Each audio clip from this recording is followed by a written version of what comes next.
Hello दोस्तों, स्वागत है आपका हमारे YouTube channel alpha classes by Rajat Jha में। तो आज का जो टॉपिक है वो मोशन पे है, जो कि क्लास 9th में पढ़ाया जाता है।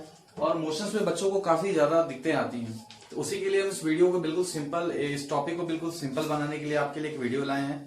तो आइए हम जाने सबसे पहले मोशन होता क्या है। Motion, when a body changes its position with respect to time is called motion. अगर समय के साथ अगर किसी वस्तु की स्थिति में परिवर्तन होता है, अगर समय के साथ टाइम के साथ साथ किसी वस्तु में या किसी ऑब्जेक्ट में अगर टाइम के साथ कोई चेंज होता है तो उसे हम क्या कहते हैं?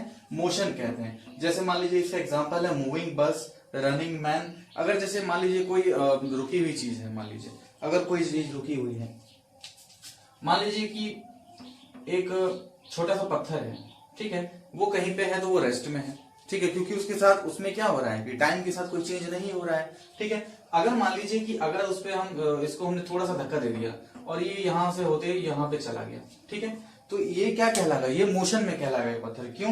क्योंकि मान लीजिए कि अगर यहाँ पे मतलब 1 सेकंड पर, अगर मान लीजिए कि यहाँ पे था, 5वें सेकंड में यहाँ पहुंच गया, तो 4 सेकंड का टाइम लगा इसको यहाँ से यहाँ तक जाने में। मान लीजिए 4 सेकंड का तो टाइम लगा, तो 4 सेकंड का जो टाइम लगा, तो समय के साथ टाइम के रिस्पेक्ट में अगर इसमें इसकी अगर मान लीजिए यहाँ पे था और ये यहाँ पे आ गया गुड़ के, तो क्या हो जाएगा कि इसमें कुछ चेंजेस हुए हैं। तो यही होता है मोशन, कि अगर किसी ऑब्जेक्ट में टाइम के रिस्पेक्ट में कोई चेंज होता है तो वो मोशन कहलाता है, ठीक है।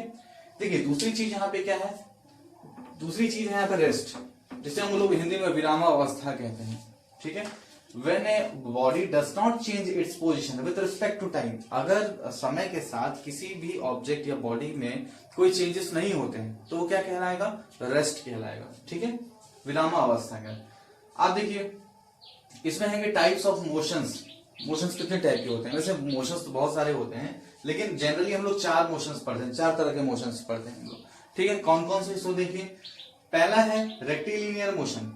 रेक्टिलिनियर मोशन का मतलब क्या होता है? जो मतलब एक रैखिक गति हम जिसको कहते हैं, जिसमें कोई भी ऑब्जेक्ट एक स्ट्रेट लाइन पे चलता है। जैसे अगर मान लीजिए कोई स्ट्रेट रोड है, अगर कोई आदमी, कोई मैन है, अगर वो इस पे चल रहा है तो क्या कहलाएगा? उसे हम लोग रेक्टिलिनियर मोशन कहेंगे, क्योंकि वो एक स्ट्रेट लाइन में जा रहा है, ठीक है।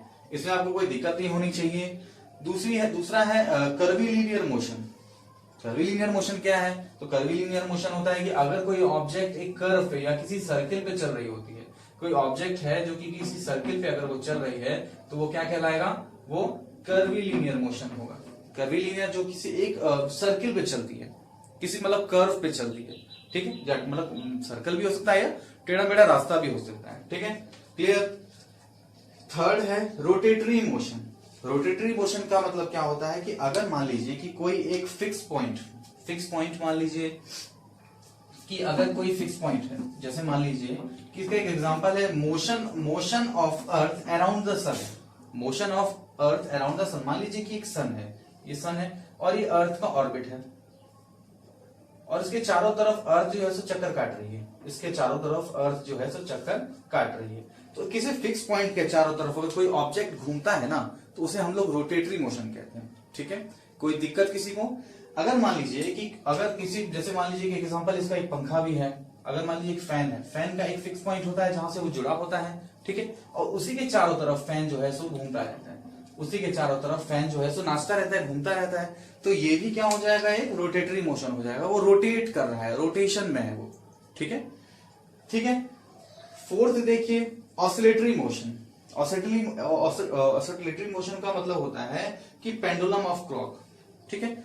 मान लीजिए कि जैसे एक एग्जांपल में देखिए, अगर कोई घड़ी है, ये घड़ी है मान लीजिए, ठीक है, वैसे घड़ी लग तो नहीं रही है लेकिन कोई बात नहीं है, आप लोग मान लीजिए इसको, ठीक है। ये घड़ी है और इसका एक पेंडुलम है, ये पेंडुलम है, तो कभी ये पेंडुलम यहां जाएगा, कभी ये पेंडुलम यहां जाएगा। तो ये क्या है? एक फिक्स पॉइंट के आगे पीछे आगे पीछे आगे पीछे घूमता रहता है।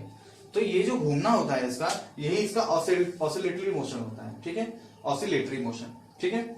अगर मान लीजिए जैसे कि ये इसका फिक्स पॉइंट है, ये इसका जो है एक फिक्स पॉइंट है यहां से, और ये इसके आगे पीछे घूम रहा है, आगे पीछे घूम रहा है, मतलब इसको दोहरा रहा है अपनी मोशन को, जो है एक पर्टिकुलर टाइम के बाद, एक पर्टिकुलर टाइम के बाद उसको दोहरा रहा है, तो वो क्या कहलाएगा?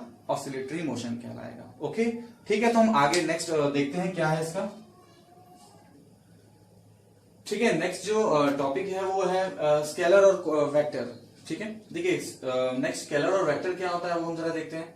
A physical quantity which is described completely by its magnitude only. ठीक है, ऐसा फिजिकल क्वांटिटी जिसको दर्शाने के लिए या जिसको डिस्क्राइब करने के लिए हमें सिर्फ मैग्नीट्यूड की जरूरत होती है, सिर्फ हमें मैग्नीट्यूड उसमें चाहिए। ठीक है, मैग्नीट्यूड का मतलब ये हुआ कि जिसमें डायरेक्शन ना हो, सिर्फ मैग्नीट्यूड हो। और वेक्टर क्या होता है? A physical quantity which is described by both magnitude and direction, जिसमें हमें डायरेक्शन और मैग्नीट्यूड दोनों की जरूरत होती है। जैसे मान लीजिए कि अगर स्केलर का अगर हम लोग देखें, मान लीजिए कि अगर हमको कहेगा कि जैसे एक बोरी है जो कि सिर्फ जो 50 किलो की है। ठीक है, अब ये 50 किलो की जो बोरी है तो ये सिर्फ हमें क्या, ये सिर्फ हमें 50 केजी हमें बता रहा है। ठीक है, ये हमें ये नहीं बता रहा है कि किस डायरेक्शन में है, या इसका कोई डायरेक्शन डेफिनेट नहीं है हमारे पास। ठीक है, इसका हमारे पास सिर्फ क्या है, परिमाण, मतलब परिमाण है हमारे पास, सिर्फ माप है हमारे पास, क्योंकि भाई ये 50 किलो का एक बोरा है, बस ये एक हमारे पास एक माप है इसका। ठीक है, अगर फिर मान लीजिए कि अगर हम डायरेक्शन या हम वेक्टर की बात करें तो वेक्टर हम लोग कैसे दर्शाते हैं, ये जरा देखिए कि अगर मान लीजिए कि जैसे कोई कार है, मूविंग कार है, ठीक है, वो अगर मान लीजिए कि जा रही है 50 किलोमीटर पर आवर की स्पीड से, अगर ये जा रही है, ठीक है, तो अगर ये 50 किलोमीटर पर आवर की स्पीड से जा रही है और ये कहां जा रही है, नॉर्थ डायरेक्शन की तरफ जा रही है, नॉर्थ डायरेक्शन की तरफ या साउथ डायरेक्शन, कुछ भी हो सकता है, किसी भी डायरेक्शन में जा सकती है। ठीक है, अगर ये जा रही है तो हमारे पास क्या है, हमारे पास वैल्यू के साथ साथ डायरेक्शन भी है। तो इसीलिए हम 50 किलोमीटर पर आवर जो हमारा वेलोसिटी होगा वो हमारा क्या कहलाएगा, हमारा ये वेक्टर कहलाएगा। तो इसमें आपको शायद कोई प्रॉब्लम नहीं होनी चाहिए, क्योंकि जिसमें हमें सिर्फ मैग्नीट्यूड की मतलब जरूरत पड़े दर्शाने के लिए तो उसे हम स्केलर कहते हैं, और जिसमें हमें मैग्नीट्यूड और डायरेक्शन दोनों की जरूरत पड़े उससे हम क्या कहेंगे, वेक्टर कहेंगे। जैसे इसमें आपको समझ में आ गया होगा कि 50 किलोमीटर पर आवर जो है एक पर्टिकुलर डायरेक्शन में है। ठीक है, जो हमारे पास वैल्यू भी है और एक डायरेक्शन भी है। तो बच्चों को काफी ज्यादा प्रॉब्लम आती है समझने में। जैसे इसकी कुछ एग्जांपल्स हैं, जैसे लेंथ हुआ, टाइम हुआ, वॉल्यूम हुआ, डेंसिटी हुआ, डिस्टेंस हुआ, एरिया हुआ, स्पीड हुआ, टेम्परेचर हुआ, एनर्जी हुआ, पावर हुआ। ठीक है, और वेक्टर में कौन कौन आते हैं, डिस्प्लेसमेंट हुआ, एक्सेलरेशन हुआ, फोर्स हुआ, टॉर्क हुआ, वेट हुआ, मोमेंटम हुआ। ठीक है, और मान लीजिए एक आपको वेलोसिटी भी होती है, एक वेलोसिटी भी होती है। अब आप सोच रहे होंगे कि भाई ये वेलोसिटी और स्पीड तो एक ही बात है, फिर ये स्पीड इसमें स्केलर क्यों हो गया और यहाँ पे वेलोसिटी वेक्टर क्यों हो गया। तो बच्चों के बहुत सारे इस तरह के क्वेश्चन दिमाग में आते हैं। तो आपको आपके लिए एक नेक्स्ट हम डिस्प्लेसमेंट अब पढ़ाने जा रहे हैं, डिस्टेंस और डिस्प्लेसमेंट में डिफरेंस आपको बताएंगे, तो वहां पे आपको क्लियर हो जाएगा कि क्यों वेलोसिटी वेक्टर है और क्यों स्पीड स्केलर है। ठीक है, ओके। तो दोस्तों हमने अभी स्केलर और वेक्टर को समझा था कि स्केलर और वेक्टर क्या होते हैं। अब हम देखते हैं कि डिस्टेंस और डिस्प्लेसमेंट में क्या डिफरेंस होता है। ठीक है, आप देखिए कि डिस्टेंस क्या होता है, total length of path travel by moving body, है ना। मतलब अगर किसी जो कोई भी जो बॉडी है, अगर वो कोई टोटल लेंथ ऑफ पाथ अगर वो कवर करती है, जो भी वो दूरी, जितनी दूरी वो चलती है, तो वो क्या होती है, वो उसकी डिस्टेंस होती है वो उसकी। ठीक है, डिस्प्लेसमेंट क्या होता है, तो डिस्प्लेसमेंट होता है किसी भी चीज का एक पॉइंट से दूसरे पॉइंट के बीच में जो शॉर्टेस्ट डिस्टेंस होता है वो हमारा डिस्प्लेसमेंट होता है। देखिए इसको समझने का एक तरीका क्या है। सबसे पहले जान लें कि डिस्टेंस जो होता है एक स्केलर क्वांटिटी होती है। ये क्या होती है, ये स्केलर क्वांटिटी होती है। और डिस्प्लेसमेंट जो होता है ये वेक्टर क्वांटिटी होती है। ये आपको हमेशा ध्यान रखना है। ठीक है, आइए हम इसमें डिस्टेंस और डिस्प्लेसमेंट में ये समझे कि डिस्टेंस और डिस्प्लेसमेंट होता क्या है। सो देखिए, तो आइए जाने क्या है डिस्टेंस और डिस्प्लेसमेंट। देखिए अगर मान लीजिए कि अगर कोई, देखिए सबसे पहले जान लीजिए कि अगर यहाँ पे कोई पॉइंट है, मान लीजिए कि हमने ए, बी और सी, ठीक है, अगर कोई पॉइंट कोई ऑब्जेक्ट है जो यहाँ से चलना शुरू करता है, मान लीजिए कि ये 4 है, ये हमारा 4 किलोमीटर है। ठीक है, ये हमारा 3 किलोमीटर है। ठीक है, तो अब एक चीज देखिए, मुझे ये बताइए कि अगर हम ए टू सी जाते हैं, ए पॉइंट टू सी जाते हैं, तो हमें कितना डिस्टेंस कवर करना पड़ता है, 3 और 4 कितना हो गया, 3 + 4 7 किलोमीटर का डिस्टेंस हम चलते हैं। अगर हम डिस्टेंस की बात करें तो ठीक है, अगर हम इसकी शॉर्टेस्ट डिस्टेंस देखें, हमें तो जाना तो है ए से सी पर, ठीक है, ए से सी पर जाना है हमें, तो ए से सी पर जाने के लिए एक तो शॉर्ट डिस्टेंस तो हमारा ये भी है, यहां से हम अगर डायरेक्ट जो जाएं तो हम यहां से जा सकते हैं, ठीक है। अब देखिए एक चीज कि अगर ये शॉर्टेस्ट डिस्टेंस हम कवर करते हैं तो कितना कवर करते हैं, सो देखिए अगर मान लीजिए इसमें हम पाइथागोरस थ्योरम लगाते हैं तो क्या मिलता है हमें, 3 का स्क्वायर रूट अंडर 3 का square plus root under 8 AC, AC equals to root under 3 का स्क्वायर प्लस 4 का स्क्वायर। तो ये कितना हो जाएगा, 3 3 9 और 16, 4 चौका 16, 9 16 9 25, ठीक है, ये 5 किलोमीटर आ गया हमारा। तो ये ए से सी का जो डिस्टेंस है वो 5 किलोमीटर आ गया। तो एक बात ध्यान रखिए हमेशा कि डिस्टेंस डिस्प्लेसमेंट जो होगा या तो वो डिस्टेंस के बराबर हो सकता है या तो पॉजिटिव हो सकता है या नेगेटिव हो सकता है या जीरो भी हो सकता है, लेकिन डिस्टेंस हमेशा क्या होगा, डिस्टेंस हमेशा पॉजिटिव ही होगा, ठीक है। और ये ध्यान रखना है कि इट में बी नेगेटिव डिस्प्लेसमेंट, इसको मिटा दिया जाए, ठीक है, डिस्प्लेसमेंट में बी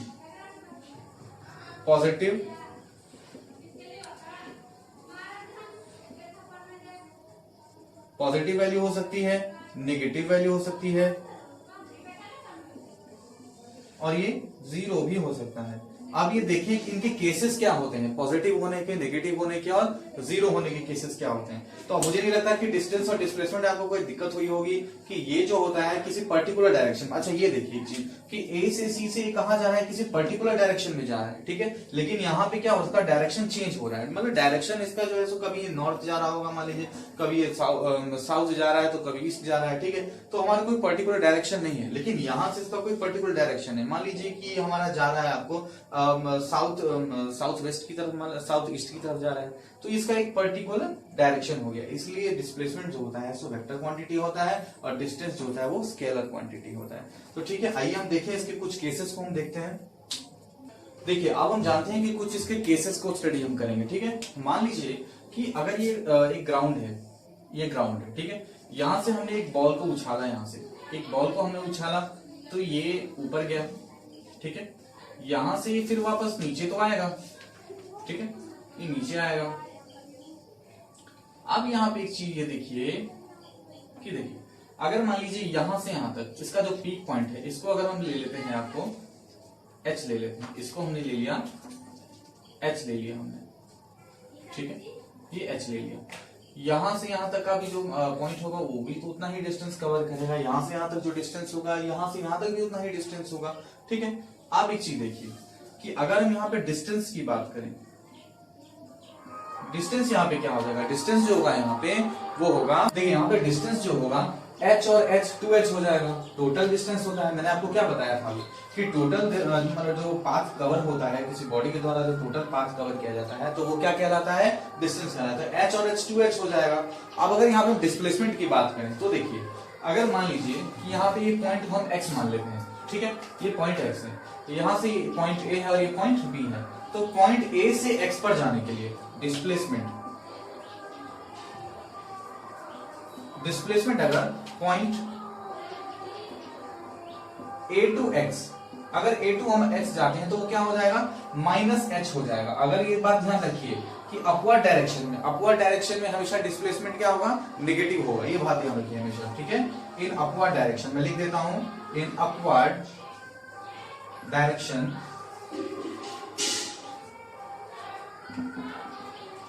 डिस्प्लेसमेंट ऑलवेज नेगेटिव, हमेशा नेगेटिव ही होगा। लेकिन अगर डाउनवर्ड आ रहा है, इन डाउनवर्ड डायरेक्शन,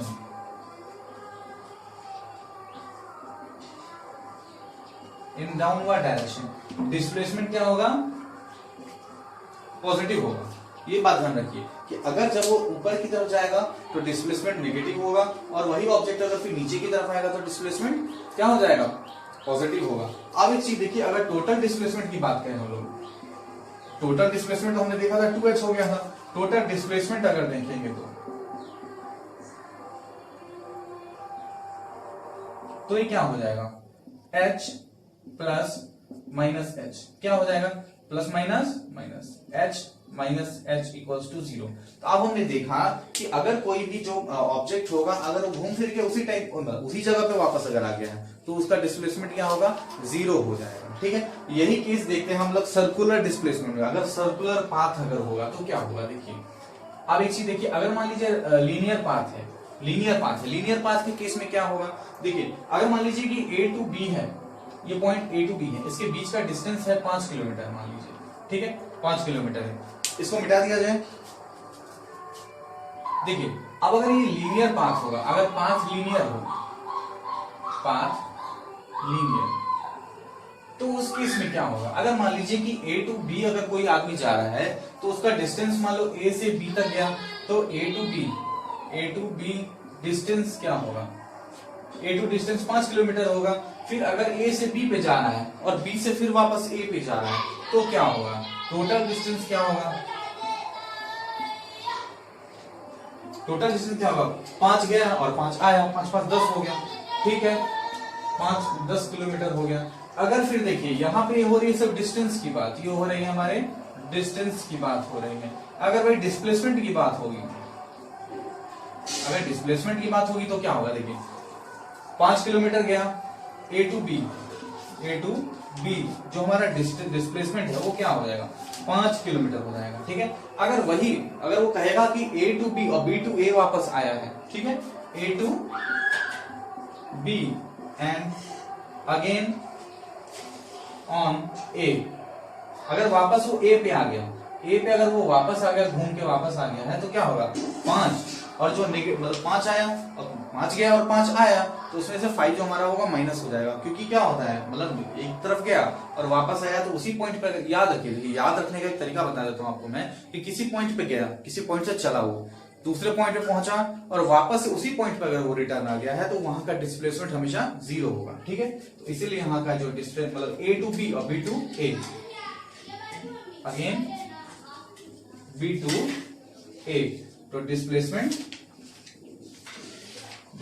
क्या होगा, देखिए 5 प्लस माइनस 5 इक्वल्स टू 0 हो जाएगा।